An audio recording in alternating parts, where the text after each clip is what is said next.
बिस्मिल्लाहिर्रहमानिर्रहीम, अस्सलामुअलैकुम, सुबह बखैर, खुश आमदीद ATV मॉर्निंग विद फरा में। दुआ उम्मीद यही आप जहाँ कहीं हैं ज़िंदगी मज़े, सुकून और खैरियत के साथ गुजर रही हो। एक शेर हम सब ने सुना हुआ है, वक्त करता है परवरिश बरसों, हादसा एकदम नहीं होता।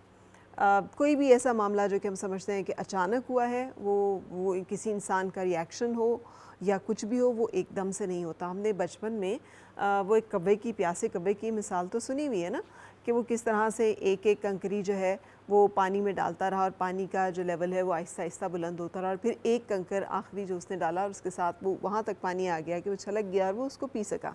सो ये एक एक कंकर, एक एक गलती, एक एक लापरवाही, एक एक कोताही, एक एक गफलत करके जमा होता है वो सारा मामला कि वो स्केल पर पहुँचता है कि वो एक डिज़ास्टर बन जाता है। अब आजकल की अगर हम सूरत हाल देखें तो हम सब इसमें इकट्ठे जो हैं शरीक हैं। कोई ज़्यादा ज़िम्मेदार है, कोई कम ज़िम्मेदार है, लेकिन इसी तरह से कोई ज़्यादा मुश्किल का शिकार है, कोई कम मुश्किल का शिकार है। लेकिन ऐसा कोई नहीं है जो कह सके कि वो इससे मुकम्मल तौर पे बच सकेगा, क्योंकि वन वे और अनदर ये मौसमियाती तब्दीलियों का जो एक जिन है जो बेकाबू है इस वक्त, इसने लपेट में लिया हुआ है पूरी दुनिया को और पाकिस्तान ज़्यादा इससे मुतासर हो रहा है। और उस मुतासर होने में जहाँ और बहुत सारी वजूहात हैं, वहाँ पे हमारी अपनी गलतियाँ, कोताहियाँ जो हैं वो भी कम नहीं हैं। हमेशा से मुझे अच्छी तरह याद है, आज से कई साल पहले जब हम गए थे सवात, मंगोरा और नारान कागान की तरफ, इन तमाम इलाकों की तरफ, तो जाते हुए रास्ते में ना मालाकंड पे एक होटल था जो बिल्कुल दरिया के ऊपर, और उसका जो कमरा है जिसमें मैं रुकी थी, यानी वो इस दर्जे दरिया के ऊपर था कि आप खिड़की, आपको ऐसा लगता था आप दरिया के अंदर हैं और आपकी जो खिड़की है वो दरिया के ऊपर खुल रही थी। तो इवन देन मैंने ये क्वेश्चन किया था कि आधी रात को ज़लज़ला आ जाए और ये सारा कुछ जो है ये पानी के अंदर गिर जाए तो किस कदर खौफनाक है। लेकिन ये चीज़ें जो वक्ती तौर पर हमें लगती हैं ना कि ये थ्रिल है या ये एक एक्साइटमेंट है, और हम कवानीन फ़ितरत जो हैं उनको लाइट ले लेते हैं, हम उसको नज़रअंदाज कर देते हैं कि ये कुछ ऐसी ताकतें हैं जो ना हमारी दस्तरस में है, ना हमारे कंट्रोल में है।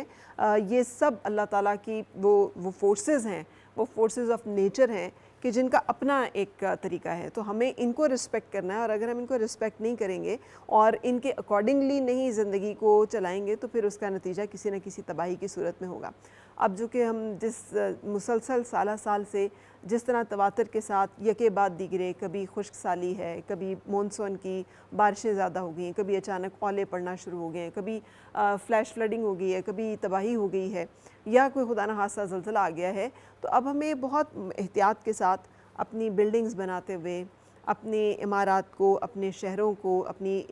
आबादियों को प्लान करते हुए, अपनी फसलों को लगाते हुए, हर एक फ़ैसले में हमें इस फैक्टर को बहुत ज़्यादा ज़ेर गौर लाना पड़ेगा और इसके बारे में बहुत सारी तब्दीलियाँ अपने सोच में, अपने रवैयों में करनी पड़ेंगी, ताकि हम बदलते हुए हालात के साथ एडजस्ट होने के लिए तैयार हो सकें। इसे एक थॉट के साथ रुकेंगे, ब्रेक लेंगे और आज के मेहमानों से मिलेंगे। और मिलके गुनगुनाए हैं गुमशुदा जो खुशियाँ,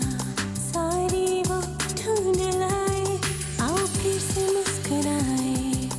मॉर्निंग विद फरा।